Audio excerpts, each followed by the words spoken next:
வணக்கம். வாழ்க வளமுடன்.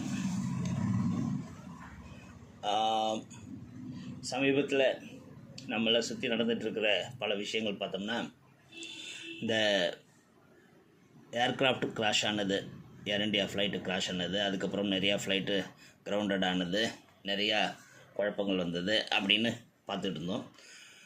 நடுவில் இஸ்ரேலும் ஈரானும் முட்டிக்கிட்டாங்க, அதையும் கேட்டுக்கிட்டு இருக்கிறோம். இப்போ அமெரிக்கா உள்ளே வந்தாங்க, அதையும் பார்த்துட்ருக்குறோம். இதுக்கு நடுவுலையும் முருகன் மாநாடு வேறு நடத்தி முடிச்சிட்டோம், அதையும் பார்த்தோம். அதையும் சிறப்பாக செஞ்சு முடிச்சிட்டாங்க. நடுவில் தனி ஒரு சங்கதியாக பணங்கள் பற்றி, அந்த பனைமரத்தை சார்ந்த வாழ்வியலை பற்றி நிறைய பதிவுகள் படிக்க கிடச்சிது, பார்க்க கிடச்சிது, கேட்க கிடச்சிது. அதில் குறிப்பாக நம்ம அரசியல் தலைவர்கள் நிறைய அதை பற்றி பேசுகிறாங்க. சில பேர் கக்கப்பக்க இன்னும் வளர்கிறாங்க, சில பேர் ரொம்ப தெளிவாக பேசுகிறாங்க. எதிர்காலத்தில் நல்லது நடக்கணும் நானும் நம்புகிறேன். பணங்களும் பனைமரமும் எங்களோட வாழ்வில் இணைந்த ஒன்று, ரத்தத்தில் இருக்குது நினைக்கிறேன். ஏன்னா எனக்கு 6 மாதம் குழந்தையா நான் இருக்கும்போது எனக்கு பணங்கள் கொடுத்ததா பாட்டிலில் போட்டு கொடுத்தாங்க என்ன சொல்லி கேள்விப்பட்டிருக்கிறேன், சொல்லியிருக்கிறாங்க. அப்புறம் எனக்கு நான் ஒரு அடலசன்ட் ஏஜில் இருக்கிற வரைக்கும் நான் எங்கள் நல்ல சுத்தமான பணங்கள் எனக்கு கொடுத்துருக்காங்க, நான் குடிச்சிருக்கிறேன். ஒரு செம்பில் கொடுப்பாங்க, உடலுக்கு நல்லது என்ன சொல்லி. அந்த ஞாபகத்தோடு இப்போ நான் படித்த ஒரு பதிவு உங்களுக்கு. பழங்கள் என்பது உணவு மாத்திரமல்ல, பல நேரங்களில் அருமருந்து. உடல் சூட்டை குறைக்கும். உடல் சூடால் வரும் பல நோய்களை தினசரி ஒரு டம்ளர் கல் குடிக்கும் போது முடிவுக்கு கொண்டு வரலாம். மலச்சிக்கல், மூல நோய் உள்ளவர்கள் பழங்களை உண்டு பூரண குணம் பெறலாம்.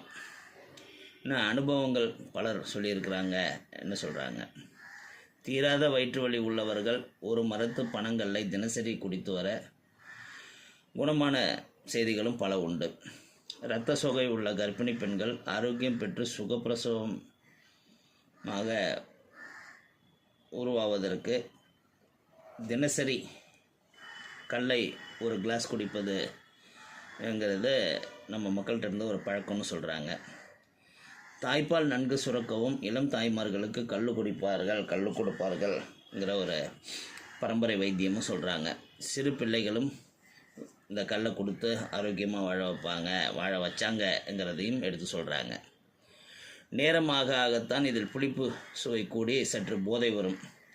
எப்படி பார்த்தாலும் இதில் வெறும் 4% ஆல்கஹால் உள்ளது.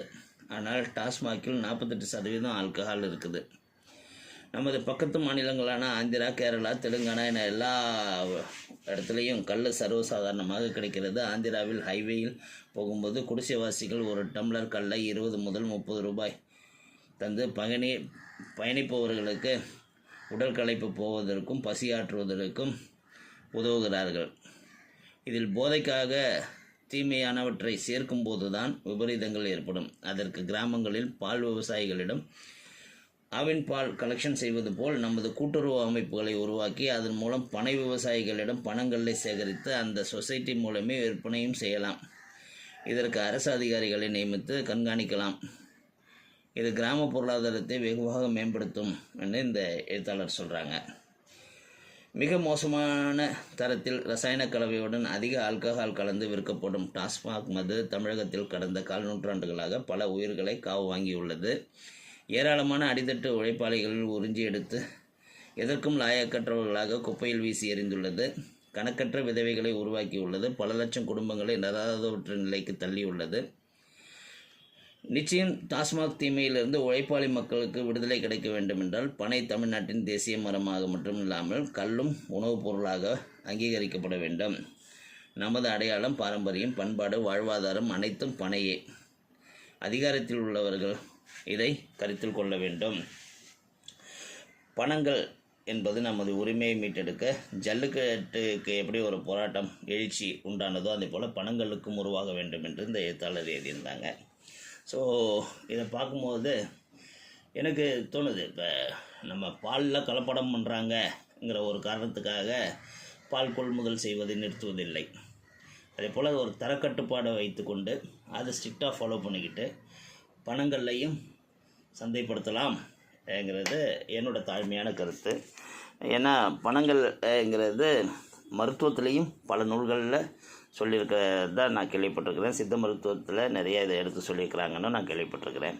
அதனால் பணங்கள் நல்ல கல் கடித்தா நீங்களும் ஒரு முறை முயற்சித்து பாருங்கள். கண்டிப்பாக மலச்சிக்கல் தீரும்ங்கிறது நானே அனுபவத்தில் சொல்லலாம். மூல நோய்க்கு இது குணமாக்கக்கூடிய மருந்தாக உபயோகப்படுத்தலாம்ங்கிறதும் கூடுதல் தகவல்கள். அதனால் முயற்சித்து பார்ப்பதில் எந்த தவறும் இல்லை. ஏன்னா நல்ல பொருட்களை ட்ரை பண்ணி பார்த்துடலாமே. வாழ்க வளமுடன்.